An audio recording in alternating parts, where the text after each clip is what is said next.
IO stands for Imaginal Organization.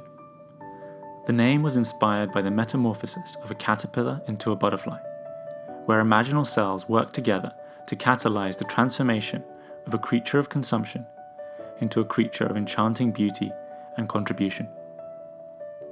In light of the world's growing social, environmental, and economic challenges, we created the IO to catalyze a similar transformation within our global economy. An IO transcends modern-day capitalism and its organizational structures. It is effectively a non-organization, which is held together entirely through social capital. There is no controlling legal entity. An IO doesn't have a bank account, it doesn't hold any assets, and it doesn't pay any salaries.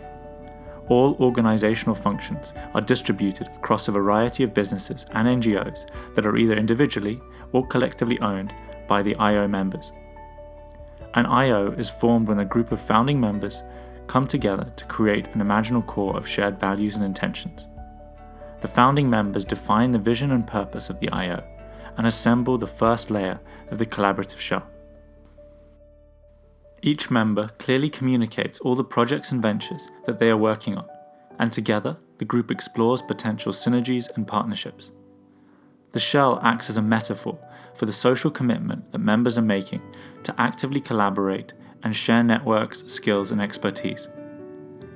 As the IO grows in size and complexity, greater levels of conscious leadership and collaborative intelligence are required to maintain the right culture. It is the responsibility of the founding members to establish this culture through regular communications, retreats, and events. These founders are guardians of the network. They must lead by example, by actively supporting other members and participating in new collaborations and ventures that emerge out of the IO.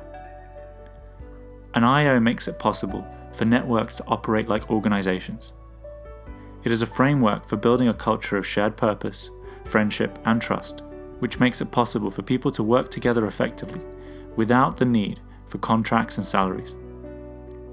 For an IO to exist, members need to embrace Creative Commons and radical transparency. There also needs to be a high level of consciousness and self-awareness so that tensions can be addressed before they become toxic.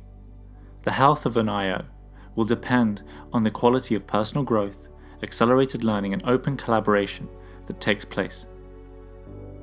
If members are going to invest their time into developing high-trust collaborative relationships within the IO, they need to feel and see the shared value that is created. An IO is actually an extremely simple idea. It takes the concept of an organization back to its fundamental roots, where the ultimate purpose of an organization is to enable groups of people to work together to achieve outcomes and create value that would not be possible individually. Most of the problems that arise in traditional organizations are driven by fear and ego. These problems can be avoided by shifting from a hierarchical employment model to a self-organizing partnership model. When every individual within an organization has their own ship, there is no reason to fight over the steering wheel. We all choose to sail together, sharing the risks and rewards as fairly as possible. We are launching the IO Collective to explore the potential of this IO framework. Join us, and together we can build a more conscious, collaborative, and imaginal world.